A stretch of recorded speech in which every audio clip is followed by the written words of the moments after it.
Occasion ఏదైనా location ఎక్కడైనా తెలుగువారి వేడుక అంటే ఆలివ్ మిఠాయి ఉండాల్సిందే.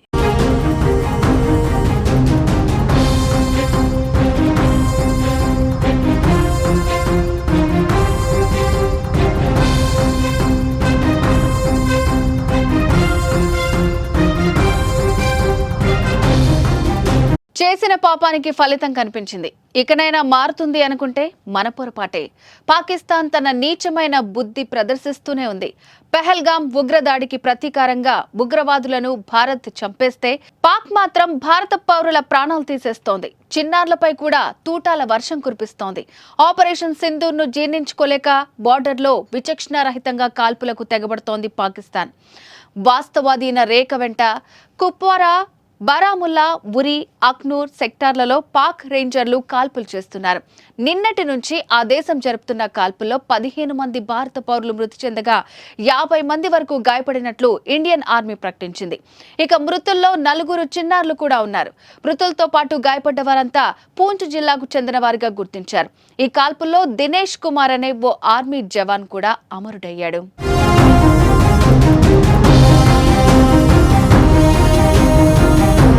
పెహల్గాం ఉగ్ర అటాక్ తర్వాత భారత్ దాడి చేస్తుందని ముందే పసిగట్టిన పాక్ కవ్వింపు చర్యలకు దిగుతూనే ఉంది.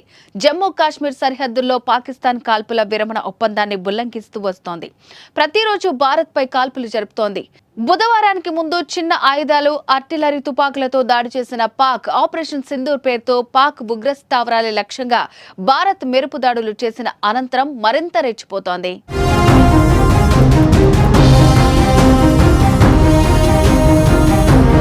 బుధవారం అర్ధరాత్రి తర్వాత కర్నా సెక్టార్లోని పౌర ప్రాంతాలను లక్ష్యంగా చేసుకుని షెల్లు, మోర్టార్లను ప్రయోగిస్తోంది. సాధారణ నివాస ప్రాంతాలే లక్ష్యంగా పాక్ సైన్యం కాల్పులకు పాల్పడుతోంది. పాక్ సైన్యం కాల్పులకు భారత్ ధీటుగా జవాబిస్తోంది. వారికి తగిన గుణపాఠం చెప్తోంది. కుప్వారా, రాజౌరి, పూంచ్ సెక్టార్లలోని పాకిస్తాన్ ఆర్మీ పోస్టులపై దాడి చేస్తోంది. భారత్ చేసిన దాడిలో పాక్ సైనికులు కూడా మరణించినట్టు సమాచారం.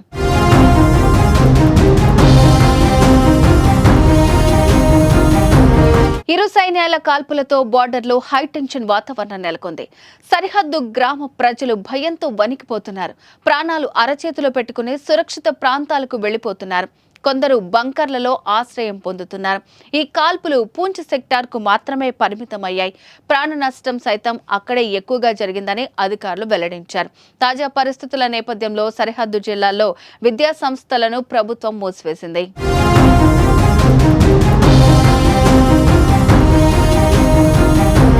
మరోవైపు జమ్మూ కాశ్మీర్లో ముష్కరుల కోసం వేట కొనసాగుతోంది. ఉగ్రవాదుల కోసం భద్రతా సిబ్బంది, పోలీసులు తీవ్రంగా గాలిస్తున్నారు. ఈ మేరకు అనుమానితుల నివాసాల్లో పోలీసులు ముమ్మరంగా సోదాలు నిర్వహించారు. పహల్గాం దాడి అనంతరం ఇప్పటి వరకు 100కు పైగా అనుమానిత ఉగ్రవాదులు, వారి అనుచరుల ఇళ్లలో తనిఖీలు చేసినట్లు పోలీసులు తెలిపారు. బుధవారం ఒక్కరోజే 30కి పైగా ప్రాంతాల్లో సోదాలు చేసి పలువురిని అదుపులోకి తీసుకున్నట్టు సమాచారం.